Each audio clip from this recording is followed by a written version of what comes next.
You've seen his work across Detroit. Now it's on the big stage. Joining us to share his journey as a dancer and choreographer is DeVaughn Ballinger from the Believe 3 movement. Thanks a lot for coming in this morning. Yes, thank you for having me. So let's start off. What is the Believe 3 movement? Give us a little background on this. So Believe 3 movement, it started about 10 years ago. Well, going into 10 years, it'd be our 10-year anniversary. It started off just with a dance crew on Instagram. I wanted to create the OMG Girls of dance. So I got like 4 girls, gave them all different names, started it.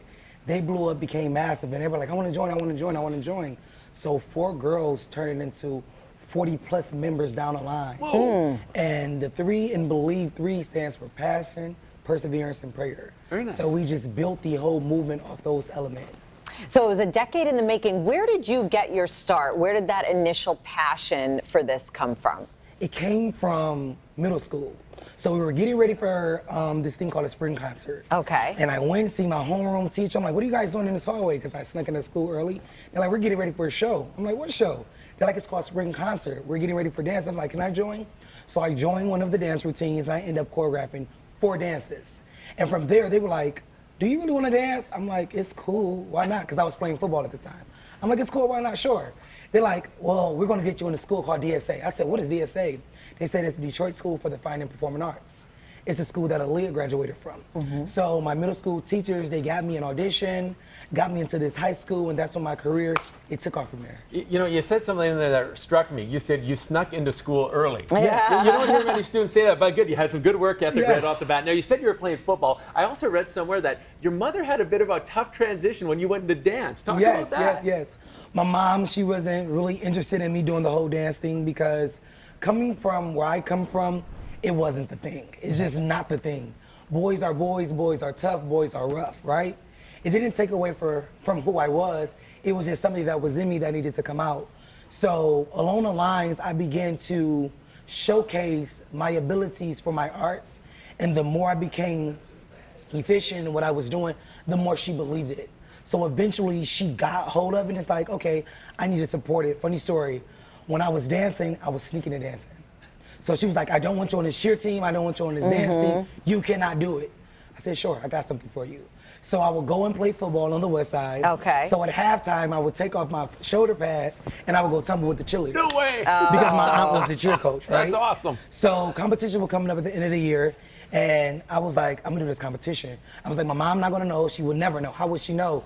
Somehow, my mom found out about this competition. Of course she did. Out of all of the time to come into the venue, she walked in the gym right when they called us out. Soon as I looked over to the door and I see my mom came in, I stopped dancing. I froze in the middle of a competition. Oh my like goodness. this. Music playing, I just stopped dancing. Just stop.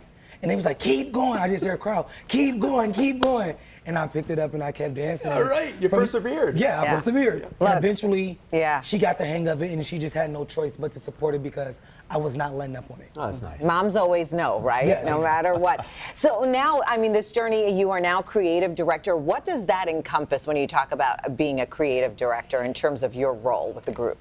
Is seeing a vision, creating a vision, and accomplishing the vision. So whatever the vision is, a person, bring it to me, and it's my job to make, if they say, hey, I want to paint the city red, I'm like, okay, cool. And I think of all these crazy ideas to paint the city red, whether it be everyone wearing red, we play songs that give you a red energy, and we just bring all of these visions to life, a step at a time, a treatment at a time, one a creative at a time, and music, color, energies, and we all just paint this picture, and I give you exactly what you wanted. You know, you're a big Detroit booster. How do you encapsulate that into your work? Do you try to fit Detroit into it? All the time, all the time. Detroit is real. Detroit is raw. Detroit creates stars. In Detroit, we work really, really hard and we hustle. So Detroit hustle harder. So what I do is I take my work ethic that I've already had from being a native in Detroit.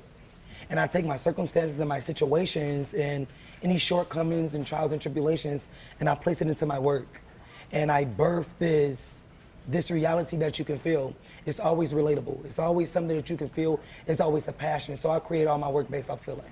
And it must be a tremendous sense of accomplishment now that you get to watch those who you've worked with actually, you know, going side by side on the big stage with some of these big name celebrities. Yes. kind of fun to see. Yeah. It's like, it's a dream come true for us and them. So what's next? What's next? I mean, you're doing a bit of everything, but what's the next kind of big thing you're working towards? So the next big thing I'm working on right now, I currently just got all my dancers that I represent, I just got them all signed to an agency. Okay. So I was their manager. No one really knew, like, they just like, he's a creative director and choreographer, but I actually was managing every last talent that was up under me. And so for me managing these girls and helping them transition their career from Little League to professional entertainment, I managed their careers. So helping them with their brand, build their brand, capture their audience. And it was like, I wanna take this further. I'm like, okay, well, here it is. I'm gonna get you signed to an agency. And I got 6 of my girls signed to an agency where they can work professionally all the time, around the clock. Now they can go from the big stages to the big screens, and now they can do movies and commercials and ads and campaigns. So that's the next big thing we're working on. That's quite an accomplishment. Yes. Well, your words of advice, I'm sure you get asked this often, for young men, young women looking to break into the industry who are here in Detroit. Yes. My advice is stay true to you. You can do it. Make your story make sense, and use anything as your passion, and your passion will persevere you and it will set you free, and living your truth. As long as we live in our truth, we have nothing to hide, and a person can always feel us and they can always trust us. You know, thanks a lot for coming in this morning. Next time I'm going to clear some space. We're going to get you to bust out a few moves, because I want to see you move. Thanks a lot for coming in, DeVaughn. DeVaughn Ballinger, Ballinger Entertainment. That's what you want to look up. Yes.